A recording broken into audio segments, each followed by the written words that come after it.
casa é sua, com Paula Aragão. Oferecimento: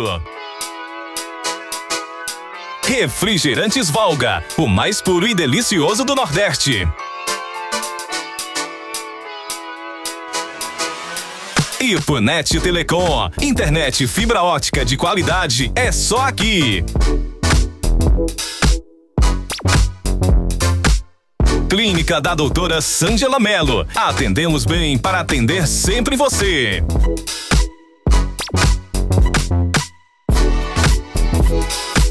Colégio Ipoense, educação que acolhe e transforma.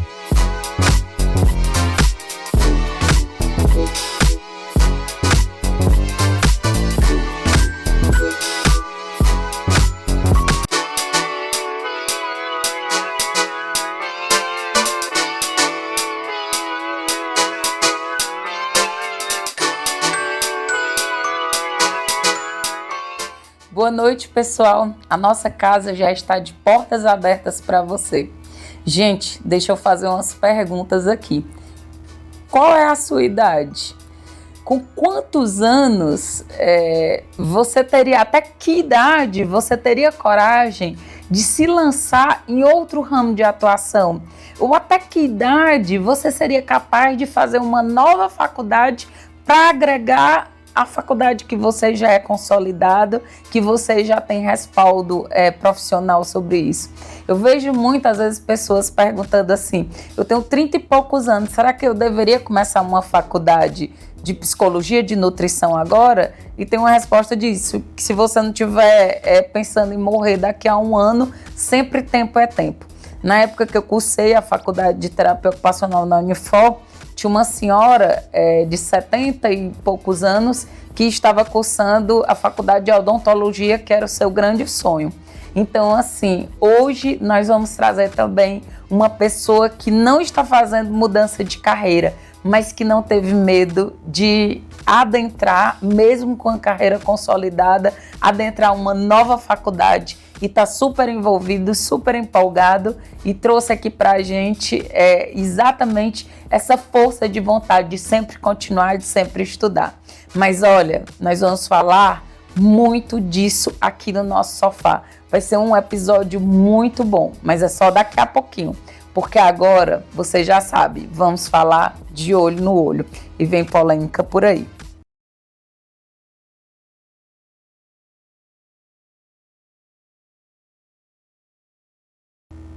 Vocês viram que o STF decidiu pela regulamentação das redes sociais.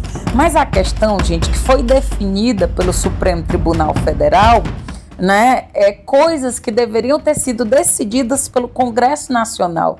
Eu lembro do nosso presidente falando uma época, né, e tem essa frase emblemática dele de dizer: nós temos um Congresso Nacional acuado e medroso. Será que é isso que está acontecendo? O STF, ele debateu, decidiu e discutiu coisas que tinham que ser debatidas, decididas e discutidas pelo Congresso Nacional. Eles decidiram lá, ficou, regulamenta ou não regulamenta? E como? Quais são as regras? Tá todo mundo, nós brasileiros estamos sem saber qual é a regra, qual é o limite de eu falar ou não falar. Quem é que vai decidir que o que eu estou falando deve ficar na plataforma, a plataforma deve abolir o meu conteúdo ou não? Nada disso está definido. Quando nós colocamos leis, essas leis precisam estar claras de onde, até onde eu posso ir, até onde eu posso responder criminalmente pelo conteúdo que eu estou falando, pelo conteúdo que eu estou postando. Não tem regras precisas, gente, né? Então foi solicitado maior rigor das plataformas. E o que acontece? Se a plataforma ela achar que aquele seu conteúdo é um conteúdo de ódio, é um conteúdo inadequado, ela pode ir lá e simplesmente banir o seu conteúdo e inclusive lhe tirar a sua conta das redes sociais. Mas não está delimitado até onde, o que eu posso falar, né? Infelizmente, eu vejo que as grandes questões que não se podem falar é quando a gente fala do nosso presidente, é quando a gente fala do STF, é quando a gente fala desse pessoal aí progressista, e aí é cerceado. Discurso de ódio, eu vi um dia uma senhora falando sobre a religião dela e ser contra o aborto, foi colocado como discurso de ódio. Então, assim, não tem regras claras, é uma coisa que serve para a gente pensar. E isso só o tempo dirá, se for uma coisa boa ou não. Quem vai sofrer mais isso são nossos filhos e também nossos netos. Como boa, eu balanço a bandeira da liberdade, né, de todas as liberdades, eu coloco o limite entre liberdade e ação. A ação já vai mesmo para as questões criminais, mas assim, até enquanto ao ponto, e eu já coloquei aqui, de eu ser apenas um idiota e estar falando besteiras na internet, eu não acho que isso deva ser criminoso. Agora sim, concordo, eu não estou em desacordo com isso. Um conteúdo ofensivo e realmente ofensivo, ele deve mesmo ser excluído, né? Mas quem é que vai delimitar o que é ofensivo, o que é que não? É isso que está faltando, que seja fidedignamente dito e esclarecido para a gente, população, enquanto usuários das redes sociais. E eu espero que você comente e diga o que você pensa sobre a regulamentação das redes sociais, sobre a decisão do STF, que a plataforma pode decidir que você está errado, que você tem um discurso de ódio, que você deve ser banido das redes sociais ou que o seu conteúdo deve ser banido das redes sociais. Então fica aqui a nossa reflexão e aí esse foi o Olho no Olho dessa segunda-feira.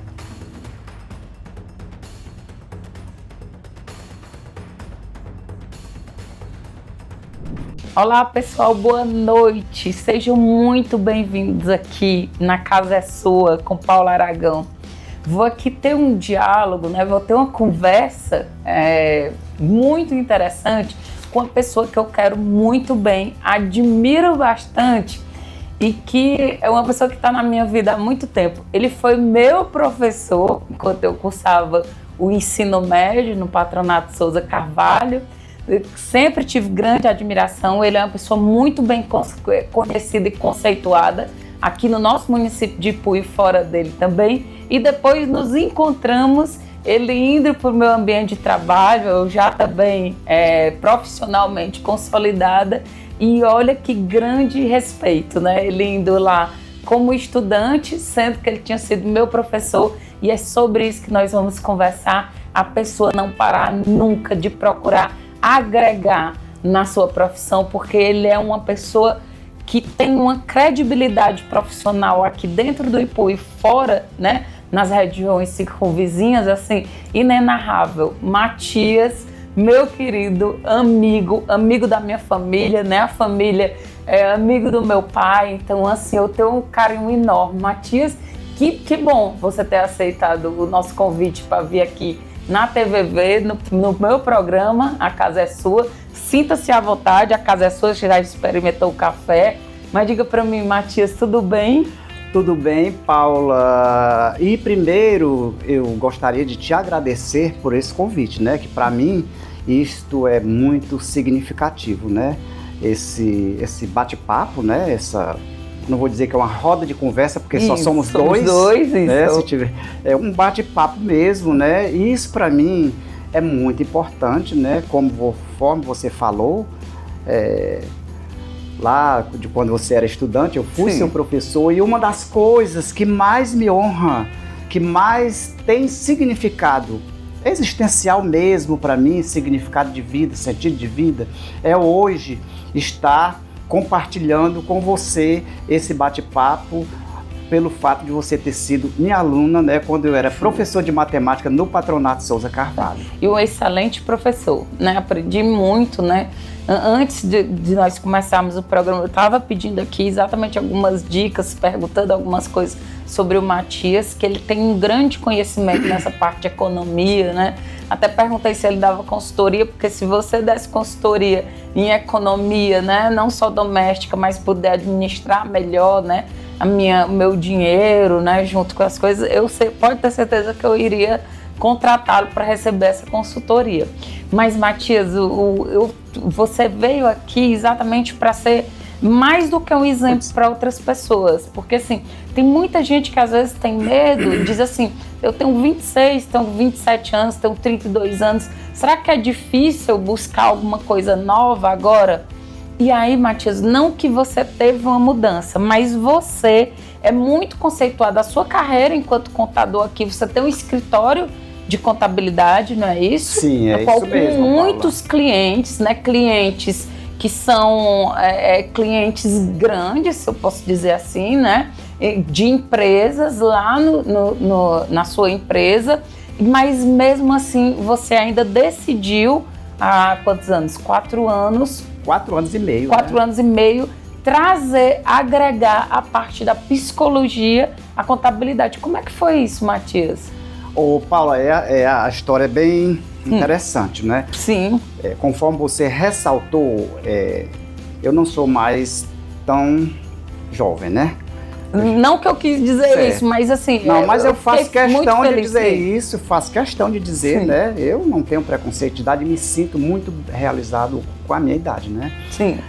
Aos 70, eu entrei na faculdade de psicologia, eu tinha 4 anos e meio, 71 menos 4, 67. Olha que fantástico. Entrei com 67, vou terminar com 71, porque eu estou concluindo psicologia agora em dezembro. Sei. Né? Então, eu nunca parei de estudar. Né? Terminei minha primeira formação, que foi economia, dei um intervalo ali de descanso. 2 anos depois, ingressei no curso de Ciências Contábeis na Unifor. Né? Sim. A primeira formação também Unifor, entrei como graduado na Unifor 2 anos depois. E me formei em contabilidade, né? Sim. Trabalhei um tempo lá em Fortaleza na área e retornei para a minha cidade. Em Fortaleza você trabalhou onde? Era escritórios de contabilidade, né? E trabalhei no Diário do Nordeste também, né? Sim. Logo depois de formado em economia, trabalhei 4 anos lá no Diário do Nordeste, né? No TV Vezes Mais, tinha muitos ipuenses lá na época, né? E ingressei pela contabilidade. E o meu sonho era ter a minha empresa, né, pessoal própria, né, de contabilidade. E aqui me estabeleci. E já tenho 37 anos de contabilidade. Depois ingressei no magistério, logo cheguei aqui no IPU, conforme eu disse, fui seu professor. Aí fui fazer curso da área de educação, me formei em pedagogia também. Foi bem, você se formou em pedagogia? Também, né? Por onde? Onde você foi fez pela pedagogia? UVA. Pela UVA? Pela UVA, né? Matias, você é fantástico. E agora ingressei na psicologia. E pós-graduação assim, educação continuada, nunca parei. Sim. Né? Na área de filosofia, fiz pós-graduação na PUC do Rio Grande do Sul, fiz no IPOG, que é uma instituição que ministra curso do Brasil todinho, né? Na área de psicologia, no IPOG, né? Que foi o que me empurrou para o bacharelado de psicologia, foi exatamente uma pós-graduação em desenvolvimento humano e psicologia positiva, que eu fiz pelo IPOG, né, que é um instituto de pós-graduação lá de Goiânia, né, famoso, né, e me conduziu, né. Lá na minha turma tinha 18 psicólogas organizacionais, psicólogos que trabalham dentro de empresas organizacionais. E elas diziam assim, né, e aqui me refiro até destaca a Marta, né. A Marta, ela era uma psicóloga, a psicóloga da CAGES. Tá. E ela dizia assim, Matias, você precisa fazer um bacharelado em psicologia, porque você se sai tão bem dentro dessa pós-graduação aqui, cheia de psicólogos. Só tinha 2 contadores e um administrador na turma, né? E o resto era tudo psicólogo, né? Mas Marta, eu vou lá mais me passar para isso, ir para Sobral. Não, eu não vou mais me submeter a isso, né? Vou ficar onde eu estou mesmo, né? Mas aí surgiu a oportunidade, né, do IPU, que está se desenvolvendo, ser uma instituição de ensino superior. E é uma coisa muito boa, a instituição de ensino superior, que a FAED, né?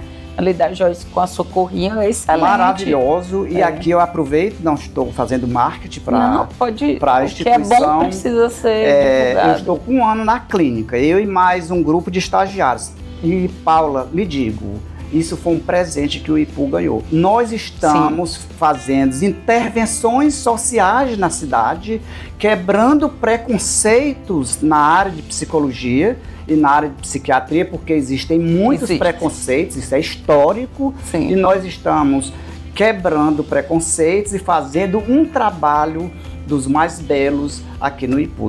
A Clínica Escola tem, né? A Clínica Escola é um trabalho gratuito e nós estamos ali, sabe, fazendo um trabalho maravilhoso. As pessoas ainda têm muito essa questão que quem procura o psicólogo, o psiquiatra é doido.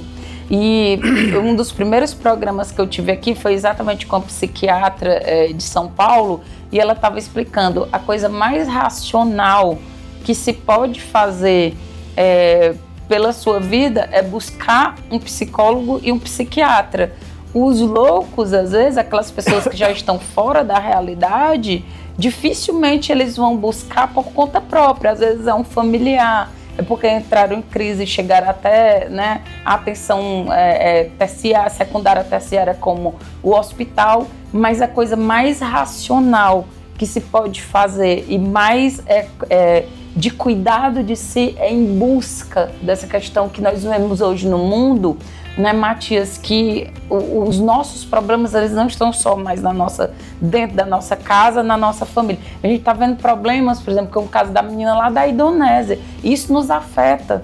Problemas de um adolescente que mata a família. Isso acaba nos afetando. Então eu escutei muito isso, né, da psiquiatra. Como você disse, ainda existe, principalmente numa cidade do interior, né? Tá fazendo tratamento de psicologia, é louco. Nós temos nos deparado muito, Paulo, com essa condição, com essa situação dos clientes, né? Quando nos primeiros atendimentos que a gente fazer a anamnese, né, com o paciente, e é a primeira entrevista, né, o primeiro contato, aí a gente faz aquelas perguntas de praxis, né? Sim. De praxis, né? E o que eu tenho escutado muito é que muitas pessoas dizem, né? Olha, foi necessário eu vir, mas eu fui resistente porque o que eu tenho escutado é que fazer terapia, procurar psicólogo é ser doido, é ser louco. Isso é um estigma que ainda está muito presente, principalmente nas regiões mais interioranas mesmo, porque nas grandes cidades, né, isso aí já é, digamos, faz parte, né, mesmo da prática das pessoas.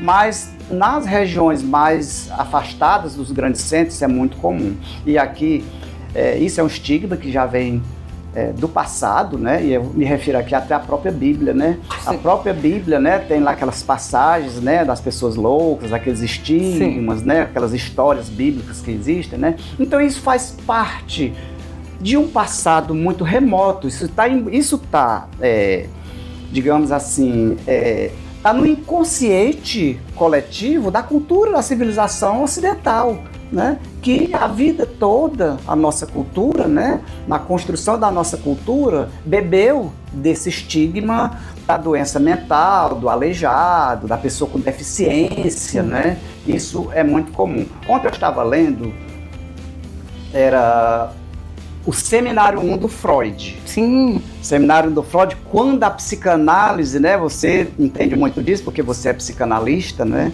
Ontem eu estava lendo o Seminário 1 de Freud, né? E ele, fazendo lá o comentário dele dentro do seminário que ele apresentou, né?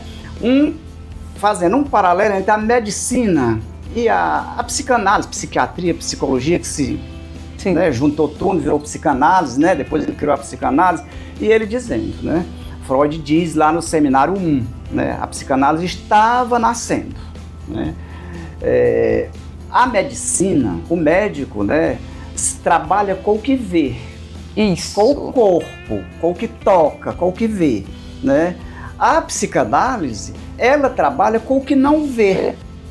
Aí, por isso que surge essa incompreensão coletiva, né? Porque psicologia, psicanálise não se trabalha com o que vê, né?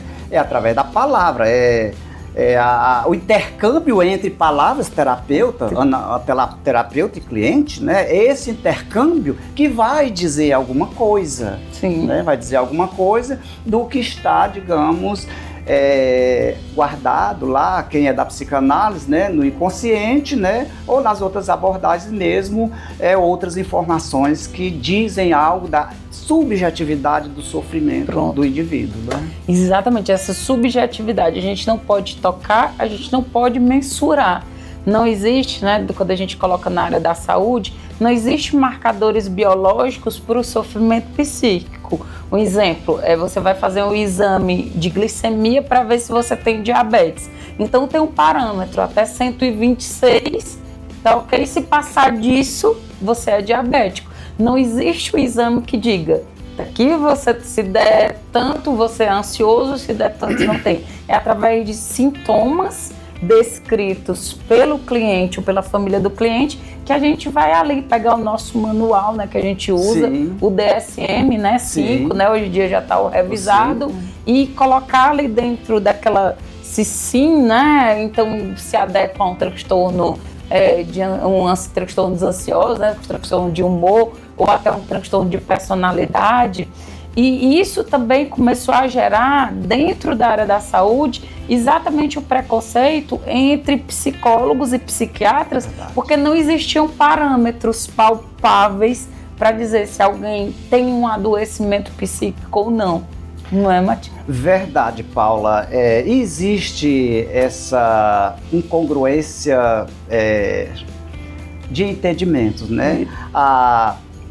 O DSM-5, né, que é um manual construído pela Sociedade Americana de Psiquiatria, né, e Psicologia, né, aquilo ali é o quê? Eu entendo, né, que é um instrumento facilitador, sim, classificatório, e que nós, da psicologia, respeitamos o saber psiquiátrico, respeitamos o saber médico, que é um saber de grande importância, mas aí a gente já faz críticas com relação a esta classificação, porque aí o sujeito, que é um sujeito subjetivo, passa a ser classificado com um diagnóstico que muitas vezes, eu faria até aqui uma crítica mais pesada, um pouco, né, que pode até estar vinculada a determinados interesses capitalistas voltados até para a própria indústria, grande indústria farmacêutica, né? Então existe toda uma crítica sobre isso aí. Mas é um manual que facilita, que direciona ao psiquiatra classificar, porque o ser humano não é para ser classificado. Pronto. Por mais que tenhamos e nos adequamos a um diagnóstico X, o Matias é uma pessoa, mesmo que nós estivéssemos procurando um psiquiatra, né, um psicólogo para um diagnóstico. Mesmo nós dois tendo o mesmo diagnóstico, nós somos pessoas diferentes. A nossa subjetividade de tratamento diz exatamente, né, nem todo mundo vai precisar de medicação, mas se precisar, às vezes aquela medicação não é a mesma, mesmo tendo o mesmo diagnóstico. E achei muito bom você falar dessa situação mercantilista, e nós estamos vendo, de certa forma, aqui com celeridade, a gente dizer sem nenhum medo de como a mercantilização agora dos transtornos do neurodesenvolvimento, como o autismo, como o TDAH, né? Então virou mercantilização. Aquela criança entra dentro do consultório, 15, 20 minutos é dado um diagnóstico de autismo. Até que ponto a gente está fazendo um bem ou a gente está taxando ali aquela pessoa? E a gente tem visto também, Paula, né? E lá na clínica escola tem muitos atendimentos de crianças, né? E olha, é mercantilização mesmo, como você diz. Não se pode diagnosticar um paciente em um primeiro encontro. E a mãe leva a criança a um especialista, né? Digamos um consultório, né? Neuro. E num Encontro de 45 minutos. Ou menos. Ou menos. Ou menos. Porque nas políticas públicas as coisas, você sabe que os atendimentos é muito, uma massa de gente, de pessoas muito grande, os atendimentos são mais rápidos, tem que ser mais rápido para poder atender a demanda. Num atendimento de 45 minutos ou menos, e eu creio, né, que uma anamnese muito simplificada já se recebe um encaminhamento médico com um diagnóstico de autismo, com um diagnóstico de hiperatividade, de TDAH. Não se avalia uma pessoa em 15 minutos. Não se avalia. Você falando isso, eu vou aqui sem expor, né, o profissional, Sim. Mas recebi aqui do neurocirurgião, né, hoje mesmo, né, me solicitando que eu atendesse uma criança e que eu fornecesse um relatório preliminar de primeira consulta. Nós não temos, diante da subjetividade do sujeito de uma criança, eu não posso dizer que eu vou conseguir, né? Dentro de uma primeira dizer, a criança pode nem ter vínculo comigo na primeira consulta, né? Então, virou mesmo uma mercantilização. E lá no SPA, não é? Que você, no SPA, no Serviço de Psicologia Aplicada. Para chegar até o SPA, o que precisa? Ou por meio da rede privada de saúde, né? Ou pela rede pública, né? A mãe ou o adulto, né? Porque lá nós atendemos crianças, adolescentes e adultos, até idosos, é aberto para todo o público, vai até a uma UBS. Sim. Né? Leva a queixa para a UBS, né? O médico, né, faz o encaminhamento e nós lá recebemos e fazemos o acompanhamento psicológico. Né? Mas tem um tempo para acompanhamento ou não? Não é um tempo determinado. Como é que funcionam os estágios na clínica escola? São 2 semestres de clínica. Eu encerrei agora o último estágio, que foi de 1 ano, né? Acompanhei pacientes os 2 períodos. Sim. Né? Terminado agora, se o paciente não estiver em condições de receber alta, nós transferimos para dar continuidade para os novos estagiários, né? Entendi. E aí vai, né? Até a pessoa Perfeito. Se restabelecer. Matias, meu querido, para ficar bem claro para o pessoal, você não está fazendo mudança de carreira, você está agregando, né, no seu trabalho de contabilidade a questão da psicologia. Explica um pouquinho para a gente como é que esse casamento. Eu sempre digo, Paula, que ciências humanas, né, ela cabe em todo lugar porque ela nasce da sociedade do ser humano, né? E psicologia, ela cabe em todo lugar. Só exemplificando, quando eu fiz minha pós-graduação em Desenvolvimento Humano e Psicologia Positiva em Fortaleza, né? Terminei em 2021. A turma anterior, Sim. na turma anterior, tinha também um grupo de engenheiros. Olha, engenharia e psicologia é uma coisa muito aparentemente é contraditório. Mas olha, o que eu ouvi, né, os comentários de professores, né, que foram dessas turmas passadas, é que os engenheiros ficaram assim encantados, né, como é que dentro das organizações, dentro dos relacionamentos é tão importante a psicologia. Sim. Né? Você já pensou um engenheiro trabalhando num canteiro de obras? Perfeito. Num canteiro de obras com pessoas humildes, pessoas de níveis de escolaridade mais baixos, pessoas sofridas. Diversos pensamentos. Se o líder daquela equipe não tiver um preparo para lidar com aquelas pessoas, como é que vai ser, digamos, o resultado da produtividade desses funcionários? Então, a psicologia dentro da empresa, ela é de extrema importância. Aí, por que eu faço psicologia? Primeiro, porque eu gosto. Sim. Né? Primeiro, porque eu gosto. E segundo, porque casa muito bem com a minha profissão, que contabilidade e economia ela casa com psicologia. Em que sentido? Economia trabalha com psicologia na área do comportamento do consumidor. Na minha atividade profissional, eu atendo empresários, tenho a minha equipe de empregados, né? Sim. Tem meu grupo de empregados lá, e atendo empregado de outras empresas, né? Então, quando a gente traz a psicologia para esse ambiente, a coisa flui muito melhor. Primeiro que a gente aprende a escutar. Sim, perfeito. O grande mote da psicologia, o ponto principal da psicologia, da psicanálise, né, você que é da área, é a escuta.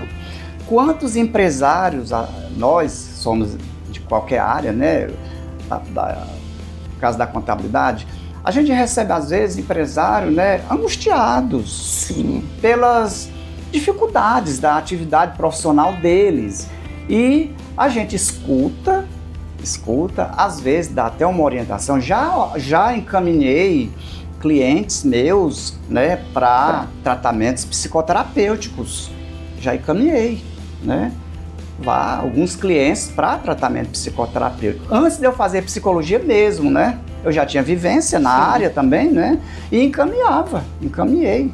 Né? E depois, o feedback que eu recebi dessas pessoas, Matias, que coisa maravilhosa, viu? Como eu hoje me tornei uma pessoa bem diferente. Né? Mas, Matias, você é um rapaz brilhante.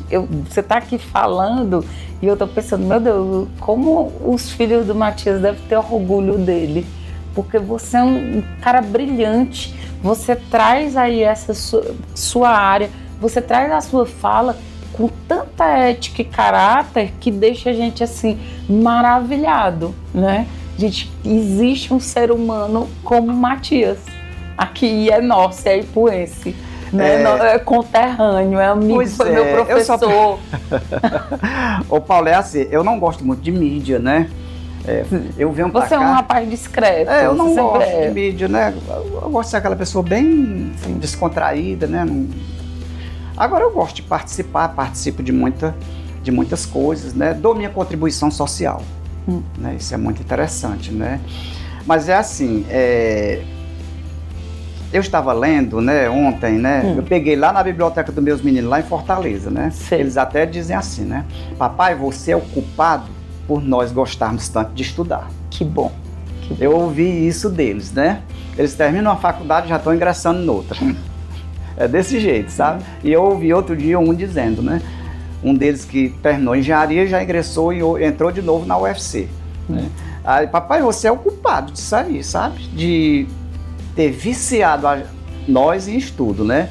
Mas ontem eu estava lendo vendo um livro que eu peguei lá na biblioteca deles, né? Eu achei tão interessante. Esse livro foi escrito por um jornalista americano do New York Times, né? O que ele diz? Ele diz, Paula, achei tão interessante isso. Ele diz é o David Epstein. Ele escreveu Por que os generalistas vencem em um mundo de especialistas, né? Não é que ser especialista seja ruim. Não. Pelo contrário, isso é uma equipe médica fazendo uma cirurgia, coração. Ali tem o especialista da enfermagem, tem o especialista da anestesiologia, e você é muito bom naquilo, né? Sim. Mas o generalista, ele tem um ganho também, é que ele enxerga fora da caixa. Sim. O especialista, ele só vê naquela caixa, é só aquilo. E o generalista, o olhar dele, ele é amplo, é fora da caixa mesmo, né? E no cotidiano de todas as profissões, surgem situações e mais situações. Contabilidade é uma coisa impressionante, né? Tem dias que a gente eu conversando com o Pedro, né? Meu outro sócio, diretor, o Pedro Henrique. Tem dias que a gente toma 10, 15 decisões.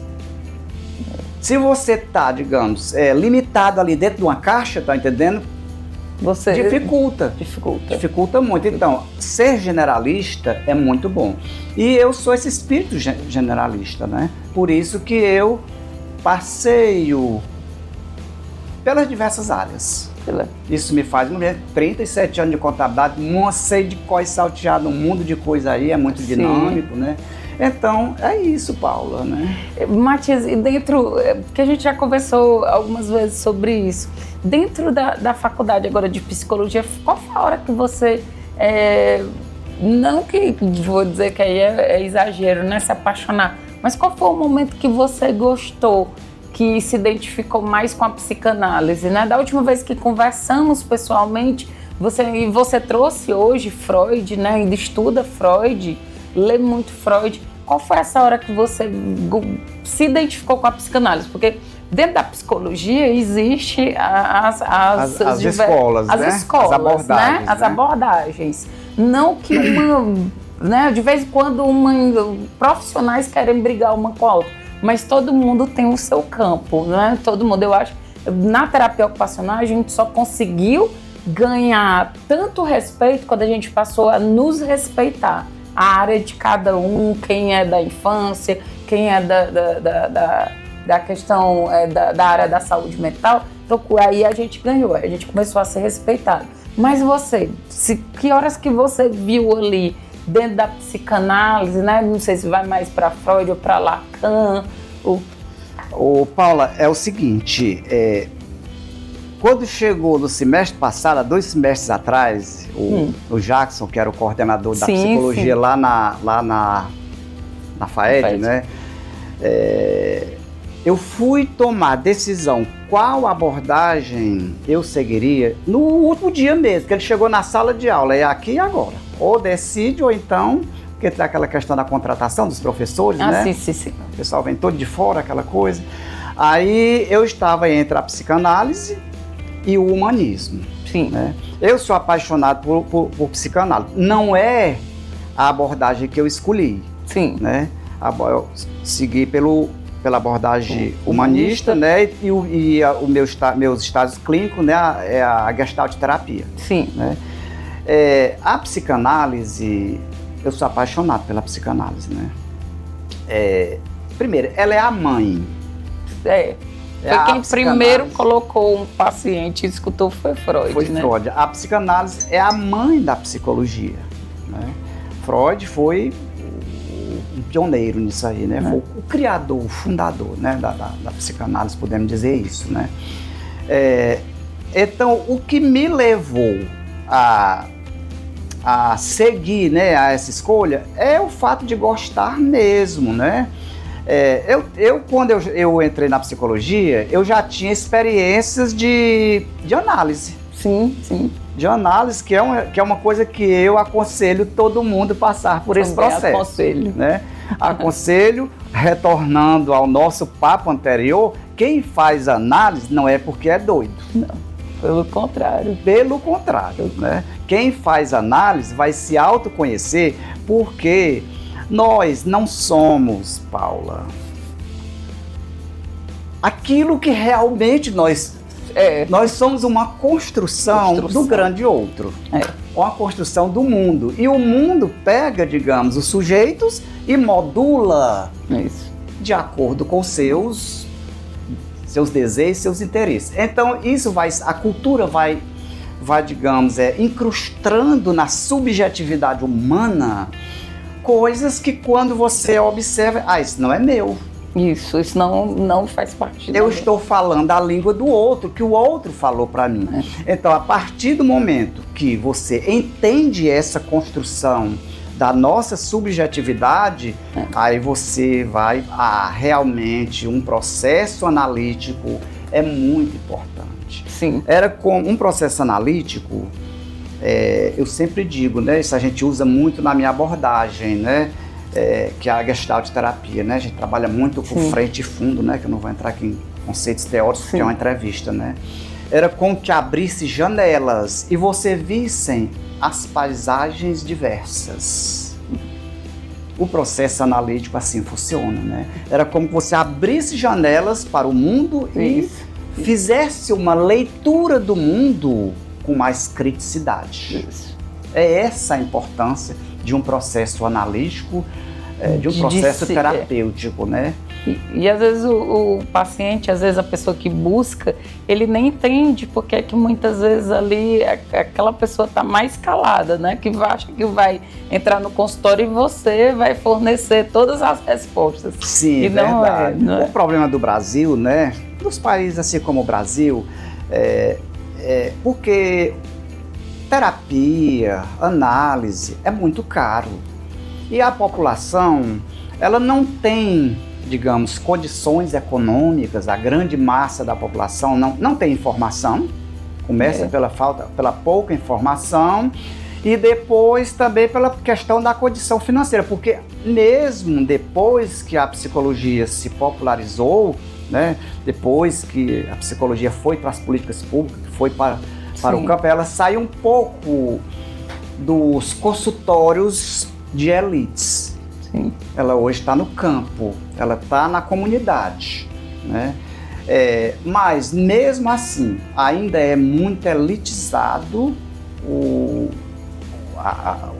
acompanhamento analítico, né? Terapêutico ainda é muito elitizado, porque normalmente as análises são, dependendo da pessoa, se é um caso mesmo de mais sério, são 4 vezes por mês, né? 4 vezes por mês fica caro para quem não tem, digamos, uma renda suficiente para isso, né? Para aquelas pessoas que procuram mesmo para o autoconhecimento, fica até mais cômodo, porque não existe essa necessidade de 4 vezes no mês você ir ao terapeuta, né? E é isso que eu vejo, né? Ainda a não popularização desse atendimento no campo da saúde mental. As pessoas às vezes ainda procuram muito, né? Pouquíssimas pessoas procuram para se analisar, né? E ter mesmo essa responsabilidade consigo mesmo, de buscar compreender aquela questão que até o Cortella fala. Por que é que eu sou do jeito que eu sou, né? E você explicou muito bem, nós somos uma construção baseada tanto no outro como das nossas vivências, né? Exato. Nós somos moldados desde a nossa base, né? Então nós vamos até dizer qual é a personalidade do Matias, qual é a personalidade da Paula.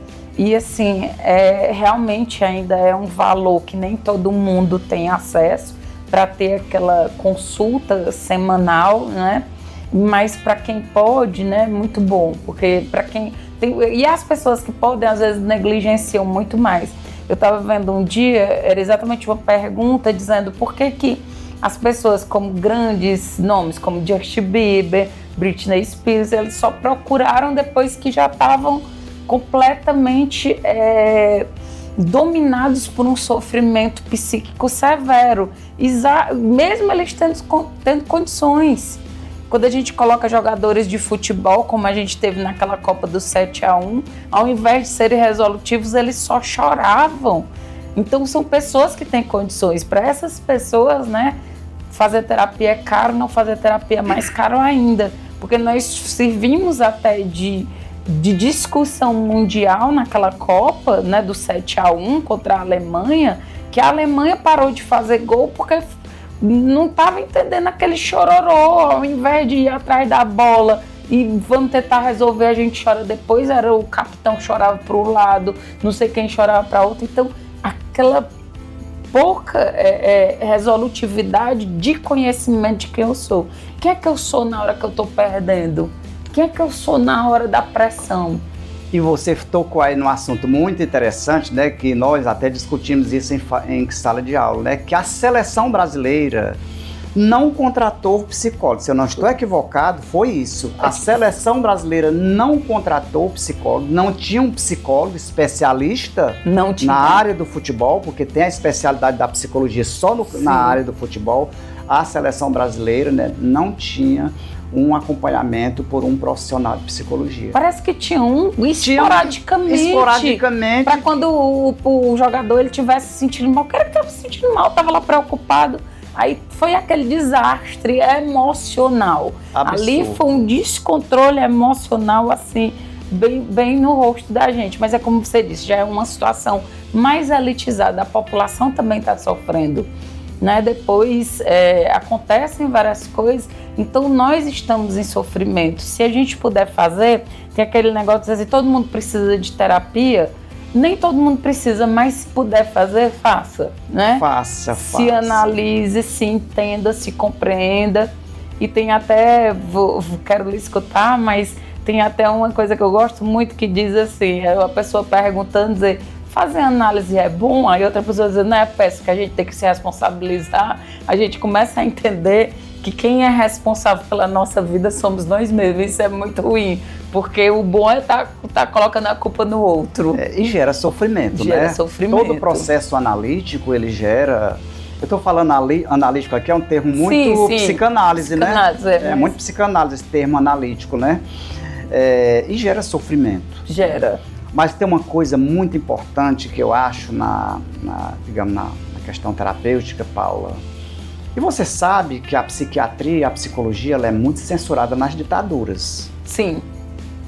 Porque a análise, né, a terapia, ela leva o homem a pensar. Sim. A questionar. Questionar. Né? E a enxergar determinadas coisas, né? Mas onde é que eu quero chegar, né? É que quando um sujeito faz terapia, né, análise, a terapia não está restrita só ao sujeito, ela é sistêmica. Ela se estende ao parceiro, ela se estende à família e ela se estende até às relações fora da casa, as relações com o mundo, digamos assim, né? Relações com o mundo, aquilo que está fora da nossa casa. Ela é sistêmica, né? Ela não fica presa só na pessoa. Ela vai muito longe e através desse processo vai provocando mudanças. Isso é fantástico. Eu também acho, concordo. Matias, meu querido, é muito, muito bom estar conversando com você, né? Volto a dizer, você é um cara brilhante, você é um cara de uma sensibilidade única. E eu lhe conheci, né, no momento que você teve fazendo o seu estágio conosco lá no CAPS, o quanto eu admirava você não se colocar ali, né, por ser quem era o Matias, o detentor do conhecimento. Não, você estava ali e você colocava que estava para aprender. E às vezes você, dentro do grupo que ali vocês colocavam, né, de aprendizado, com os pacientes, escutando os pacientes, e você sempre muito sensato, você sabendo qual era a hora de parar, até onde ir, até onde instigar mais. E eu admiro muito isso. Não vou dizer que era uma questão... É uma questão de sensibilidade sua mesmo. Você nos colocou lá, não, eu sou o Matias, sou contador, sou muito bem respeitado, eu vou chegar ali. Não, você se colocou dizendo, eu estou aqui para aprender com outras pessoas. E eu gostaria de saber disso de você. Não impede você, sendo um contador, né, tendo um escritório de contabilidade tão conceituado, não lhe impede de ter um consultório para atender. Uma coisa não exclui a outra. Você pretende trabalhar também na psicologia? Reservar um dia, 2 dias para atendimentos? Ô Paula, eu vou responder 2 coisas, né? A primeira colocação que você fez, né? Quando eu entrei lá na turma de psicologia, que eu sou considerado da primeira turma, né? Sim. Tinha meninos de 20 anos, tinha menino de 19 anos, tinha poucas pessoas de 45, professoras, tinha algumas professoras, mas a maioria eram rapazes e moças de 22 anos para baixo. Abaixo, né? E eu já com toda uma vivência profissional, rodado pelo mundo, né? Digamos assim. Uma pessoa já, como a gente diz, sim, popularmente, né? Rodada, né? E eu ouvi muito dos meus colegas, né? Meninos jovens, né? Que falavam isso. Como é que o Matias, tá entendendo? Tão um senhor já, né? Porque eu sou um senhor, né? Tenho 71 anos, né? Se coloca nivelado conosco, fala deles, né? Sim. É porque deve-se ser assim. Né? Para que ficar esnobando, né? Querendo ser maior do que o outro, sim, né? Querer ser o mais experiente do que o outro? Não, nós todos somos pessoas em construções e eu sempre digo, até a hora da nossa morte, se nós estivermos conscientes na hora da morte. Sim, perfeito. Nós somos pessoas em construção a vida toda. Respondendo à pergunta principal que você fez, aí vou complementar. O que me trouxe para a psicologia? Quando eu fiz a pós-graduação em psicologia organizacional, né, que era desenvolvimento humano e psicologia positiva, que é psicologia organizacional dentro da empresa, trabalhado dentro das organizações, a 18ª disciplina, né, era para nós escrevermos um projeto do que nós iríamos fazer dali para frente. Passei 18 meses indo para Fortaleza, gastando dinheiro porque era curso caríssimo, porque os professores vinham todo do sul do país, muito caro. Tinha professor da USP, tinha professor da Fundação Getúlio Vargas, da PUC, era um curso caro, né? Muito caro. Aí, o que a gente ia fazer? Depois gastasse dinheiro, tempo, né? Escrever um projeto, o que ia fazer dali para frente? Aí eu escrevi meu projeto. Já tinha passado pelos testes dentro do curso, eu já sabia qual eram meus valores, sabia qual eram minhas virtudes, já sabia qual era a minha missão, né? Qual o meu projeto de vida nesse estágio de vida que eu me encontro. Aí eu escrevi meu projeto.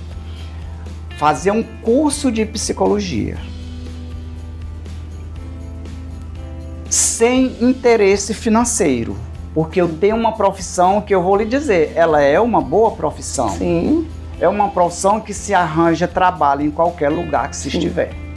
Contabilidade, depois que você se torna um profissional, você não fica mais desempregado. Verdade. Né? Então, fiz o meu projeto. Era um projeto de vida também, já um projeto para a minha terceira idade, como a gente diz, para a melhor idade, terceira idade, né? Fazer trabalho com grupos de pessoas que estivessem na minha faixa etária, voluntariamente. E eu, com uma formação em psicologia, claro que isso ia acontecer muito bem. Sim. Né? Trabalhava lá arte, terapia, trabalhava uma série de coisas, né? Dá para se trabalhar dentro da psicologia. Então, o projeto inicial foi esse, e ainda continua.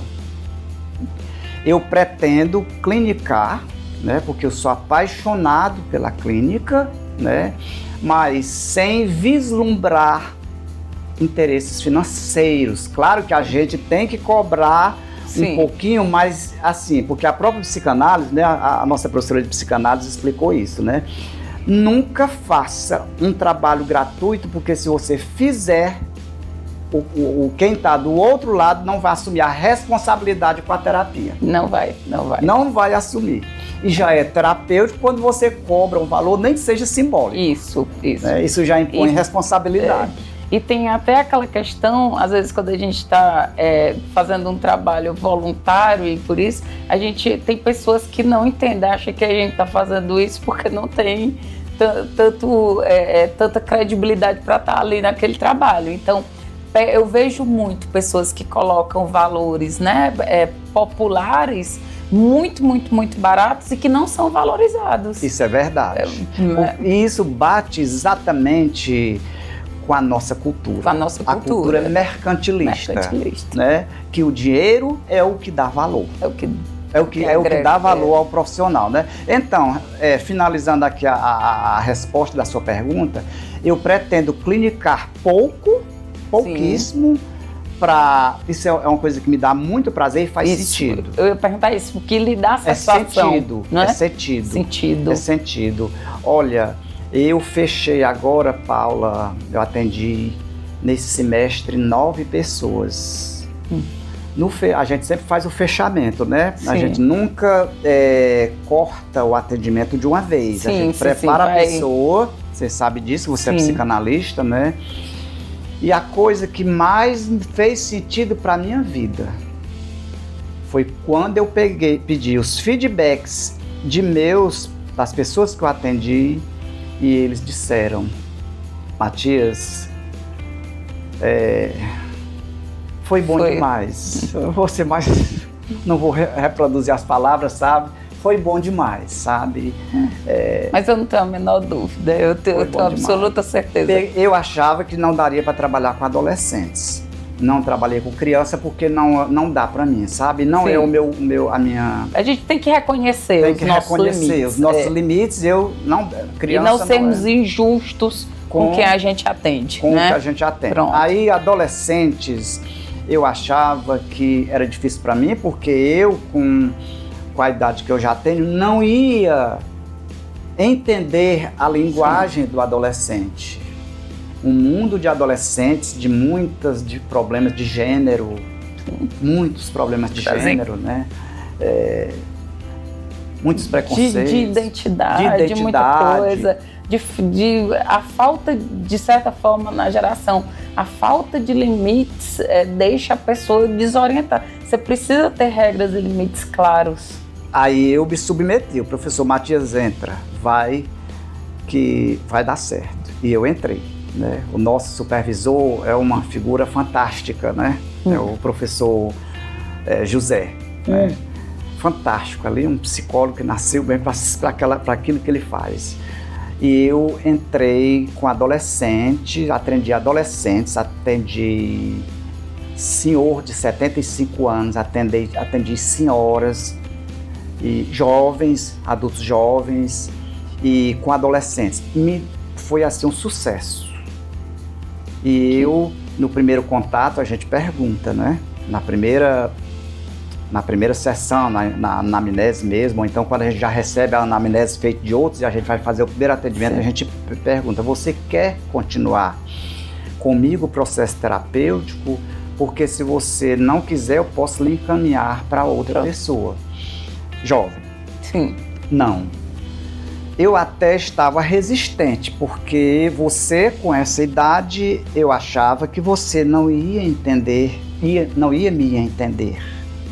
Mas neste primeiro contato, eu já faço a opção para ser atendido por você. Já criou o vínculo.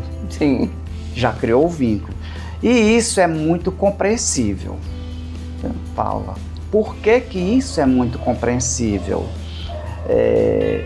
Pelo seguinte, e eu ouvi isso dentro da sala de aula de alguma colega, Matias, você com a sua idade, se você quiser ter muitos clientes na psicologia, você vai ter. Por quê? Pela confiança. Sim. Pela confiança, pela maturidade que você que já repassa para o cliente, né? Aí isso é nada, não tem isso não, eu dizia, né? Mas realmente, os adolescentes que eu peguei nos primeiros contatos, né? No primeiro contato já gerou o vínculo, né? 1, 2, 3, né? Do terceiro já está bem fortalecido, né? Você sabe disso, né? Você é psicanalista, né? Gerou o vínculo, né? Como é que eu, com 70 anos, ia de uma sociedade machista como é a nossa, ia trabalhar com situações de gênero com adolescente de 15, 16 anos. Realmente dá para se perguntar, né? Como é, o paciente ia se perguntar, né? Porque o paciente já espera um senhor já idoso, né? Eu vim Será aqui... que estaria aberto, né? Estaria aberto para me entender, dentro da minha orientação, né? Sexual, né? E isso aí fluiu muito bem, sabe? Fluiu muito bem, porque a psicologia nos prepara para isso. Exato. Isso é a formação que nos prepara para isso. Mas também tem uma coisa, né? Tem as habilidades pessoais. Que às vezes tem construções mentais na nossa sociedade, né? Que nem o conhecimento desconstrói. Isso. E quando a gente entra, né, as pessoas têm que entender que profissionalmente falando, a gente tira nós não temos ali juízos morais, nós não somos juízes morais, né? A gente não pode e nem deve, né, criminoso, se a gente adentrar o nosso pensamento dentro do nosso consultório. A gente tem que se destituir das nossos valores, né? Não que a gente vá cometer um crime, mas ali a gente está para estudar, a gente não está para impor religião, a gente não está para impor política, nem opção sexual para ninguém. Verdade. A gente faz uma suspensão. Isso. Porque todos nós carregamos preconceitos, porque isso é uma construção social. Social, exato. Isso está embutido no inconsciente da nossa sociedade, né? O psicólogo, o psicanalista, a condição sine qua non, quer dizer, a condição essencial é fazer a suspensão dos preconceitos, a suspensão dos códigos morais religiosos e acatar o paciente como uma pessoa com os seus valores, com a sua subjetividade, com a sua construção. Né? E que, pronto, e não adentrar, não, a gente tem que adentrar ali, ó, isento de qualquer, nós estamos ali pelo nosso paciente, né, pelo bem-estar. E que entenda também, em contrapartida, que lá nós não estamos também para colocar no braço e dizer que tudo que ele está fazendo está certo. Eu amei a parte que você disse, às vezes a análise ela é muito dolorosa, e é a parte quando a gente se encontra, né? Às vezes a gente quer evitar um pouquinho. E, Matias, parabéns, você está indo para Gestalt terapia. Eu estava conversando um dia desse com uma psicóloga e aí ela falou alguma coisa, eu digo, você é da Gestalt, né? Acabamos de fechar a Gestalt aqui, né? Naquela hora que a gente diz, o insight Gestalt da Gestalt terapia foi colocado agora. Ela disse, sim, sou. Pois é, foi difícil para mim tomar essa decisão, porque eu amo a psicanálise, mas tinha que optar por uma, né? Aí eu optei pela Gestalt terapia, que ela é ciência pura, é muito científica. Você está finalizando agora? Dezembro. Em dezembro? Dezembro. Quero ver essa festa, viu? Pois é. Merece muito. Aliás, Paula, como eu, a Elisa e o Davi, nós entramos um ano já o curso já acontecendo, né? Sim. Aí veio aquela questão da pandemia, né? Sim. E nós fomos considerados da primeira turma. Sim. E a turma que iniciou um ano atrás de nós, eles fizeram questão que na colação de grau deles, nós estivéssemos presentes e participássemos de todos os rituais, menos o juramento. Sim. E na mídia social aí, alguém já até me perguntou se eu tinha me formado já em psicologia, porque tinha visto, né, os meninos publicaram lá, a gente com beca, com tudo, né? Não, eu, a Elisa e o Davi, nós vamos fazer o juramento agora no próximo dezembro. Que o juramento. Pois, querido, muito, muito obrigada. Foi um assunto assim, no nível, né, muito, muito elevado, como sempre você é. Você é um cara, reforço isso, você é um homem brilhante, você é um homem de sensibilidade, de uma humildade. Na hora que você vai falando de você até tem horas que diz assim, eu não quero puxar, né, meu sardinha pra mim, mas é isso. Olha, parabéns. Eu tenho certeza que seus filhos têm muito orgulho de você e eu lhe agradeço muito por ter aceitado vir falar aqui conosco, né, aqui na TVB, né, que é um conteúdo para toda a família, e principalmente você aceitou estar aqui, que a casa aqui é sua. Matias, muito obrigada. Muito tudo obrigado, de bom, Paula, viu, querido? Né? Tudo de bom mesmo. Muito obrigada, convite, foi né? Foi perfeito, viu? Ótimo, viu? Um grande Obrigado. abraço na sua esposa, nos seus filhos, e eu espero que a gente se encontre. Precisar de mim, eu espero depois de você formado que você volte aqui com algum outro colega para que a gente faça um novo programa, porque saúde mental, explicar um pouco dessa questão de desmistificar a busca pela psicologia, pela psiquiatria, é função nossa, né? Com certeza a gente volta, porque, Paula, quando a gente faz um trabalho deste, nós estamos fazendo intervenções sociais. Verdade. E a sociedade está precisando de intervenções nesse sentido. Então, pessoal, até já. Vamos seguir para os comerciais, depois estamos de volta. O nosso programa vai ficando por aqui, mas, claro, prometendo voltar semana que vem. Muito obrigada pela companhia, audiência e confiança de todos vocês. Não esqueçam, aqui a casa é sempre sua.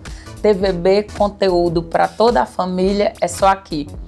Tchau, gente. Até semana que vem. Aguardo todos vocês.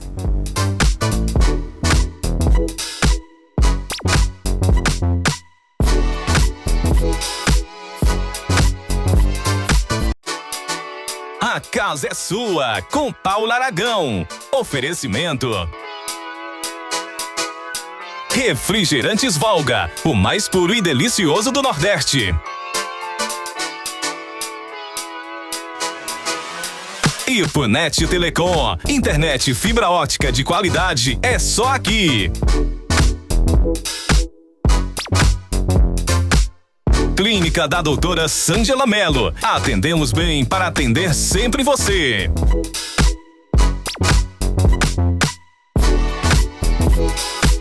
Colégio Ipoense, educação que acolhe e transforma.